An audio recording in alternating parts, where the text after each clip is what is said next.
How's it going, guys? Today I am here to bring you a review on the New Balance XC 900 V4s, aka version 4. These are the 2018 2019 versions. I believe they'll be coming out with another version this year, and today is June 4th, 2020. But I still wanted to bring you a review on these shoes in case you're looking to purchase them. They're about $90. Honestly, they're going to be a little cheaper soon. Sometimes you can find them for like 80. Just depends on where you're looking and what kind of deal they got. But anyways, it's about $90, I would say, just to be safe. Okay, so let's go ahead and get started. So to start with the upper, we got this nice synthetic material here. Very thin, by the way.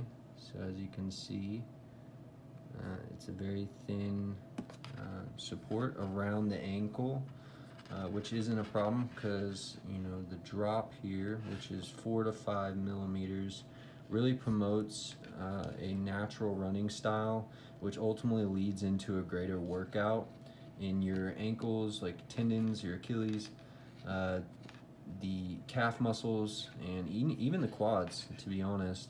And somehow, like, the mid of my foot gets a little bit of workout when I first started running these. These days, I'm very used to them, and so my ankles have gotten much stronger. So that's my belief behind not needing so much support. I'm working to actually strengthen my ankles to be the support that I need.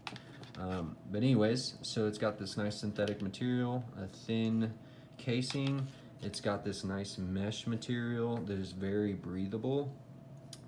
So your feet aren't getting overheated in there and creating a sweaty mess. I don't know about you, but I wear very thin socks when I run.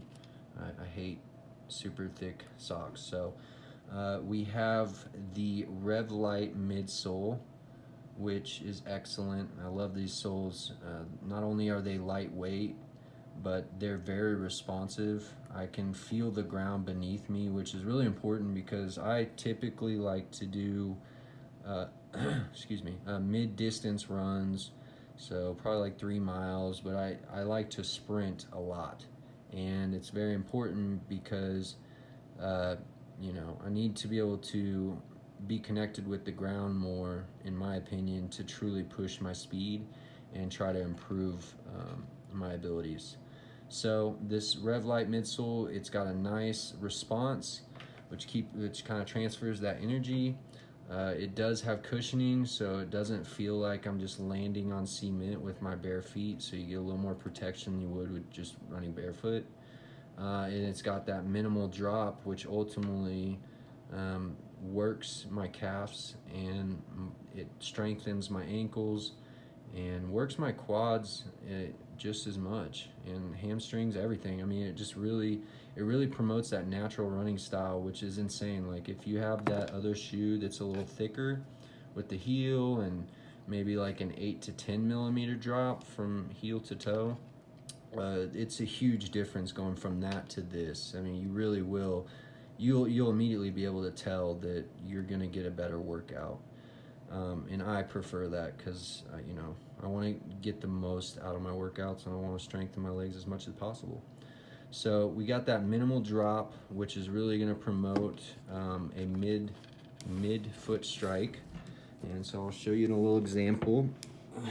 When I first started using these shoes, I kind of landed like somewhere back here. I wouldn't say I like landed right on the heel, but I was landing more like back here. And as I ran more in these shoes, I noticed that it didn't feel comfortable. Like I could tell that I didn't have the proper strike, and ultimately my form was off. So the more that I ran them, the more I was able to kind of land more of a midfoot and kind of roll into it versus landing on the heel. Some are really bad, some are just slamming their heel and then kind of rolling into it. So this shoe really promotes that mid-level strike. If I can do it, there we go, boom, and then roll off into it.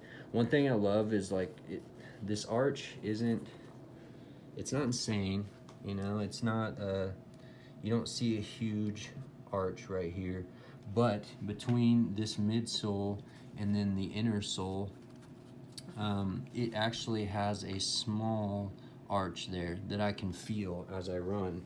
So when I'm landing, it's almost like a built-in, I guess just it helps me to keep that momentum. It almost makes my foot want to roll forward and just keep responding in that way. So I really enjoy that. It's a really good build. They did a really good job on these shoes. I'm really excited to see the next version as well. Let's continue. So we can go ahead and move on to the bottom. Like I said, these are the spikeless. I've had the spikes, which are the exact same. It's just that these pre-manufactured holes are filled with a rubber spike instead of the fastener where you would actually screw in the metal spikes. But the sole is fantastic. So as you can see, I'll roll it for you.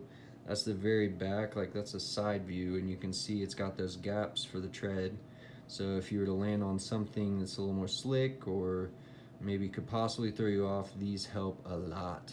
I have never had an issue so far with grip on these, and I run all types of different terrain. These are considered a cross-country shoe, which works best for me because I like to switch it up. I don't like to get bored, so I'm not gonna just run the sidewalk every day. Like, I'll run in grass, I'll run in the woods, I'll run on gravel sometimes, do incline, I do sprints, mid-level distance, and it just works for me. I haven't had any issues with the tread, like I said. So you see, again, it goes from all the way to the back, excellent tread. It's got that outer edge grip as well, and it goes all the way into the rubber spikes and then all the way into the front. So if you were to land on the very front of your toe, you got some tread there to also help grip. These hold up very well, okay? I've had a couple versions of these. The spike version I had, which I never really used the spikes, but the spike version I had was awesome. I ran them for 6 months, and I had no tears, like on the outside of the foot here or in the inside near the toe, any of that. I didn't have any breaks or I guess unraveling of the shoelaces. The tongue, the back support, everything, I mean, it held up for that whole 6 months. The only reason I really replaced them is because the midsole here had compressed quite a bit, and then the inner sole had formed to my foot, which ultimately led me to have a worse posture, and the striking just wasn't the same. So that's really what causes me to buy a new version, as I have with these.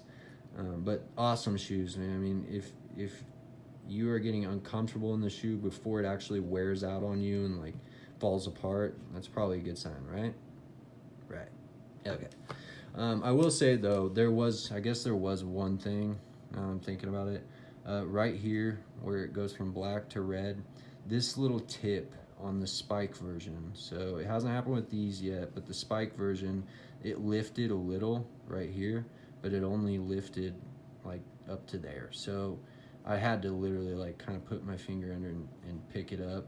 So it never really affected me. But like I said, I mean, 6 months, and I run a lot. I do a lot of sprints. I do a lot of footwork, which involves like agility training. So I'm pretty rough on my shoes. You know, I wear the tread down and stuff really good. So not bad at all.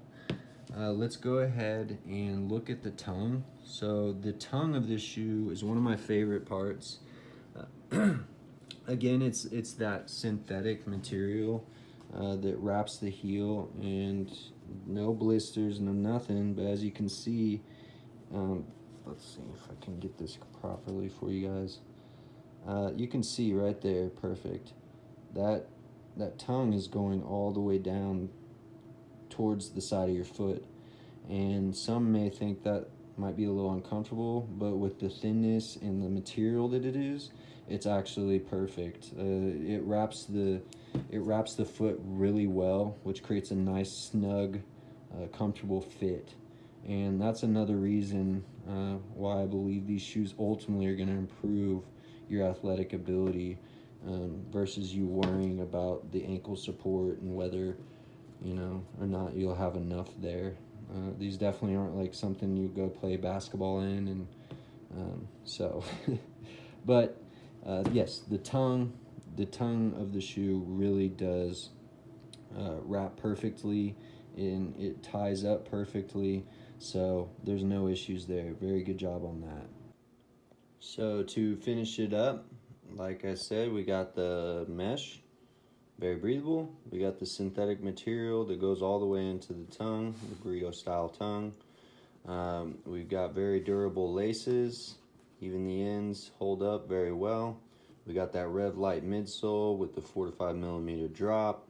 We have fantastic tread, which lasts throughout its use to where you'll want to buy a new pair before it actually will be dangerous to use, if you will. Overall, I noticed that I've kind of forgot to say that, but overall for the men's 11s, I believe it is 5.8 ounces, and then for the women's 8.5, it's 5.8 ounces. So it's a really light shoe, as you can tell. I mean, they built it to be so, and that's really it, guys. I hope you enjoyed this review. I really tried to give you insight into the different things I was looking for when I was searching for reviews on this particular shoe. So hopefully you guys liked it. I hope you guys have a great day and get out there and try those shoes, man.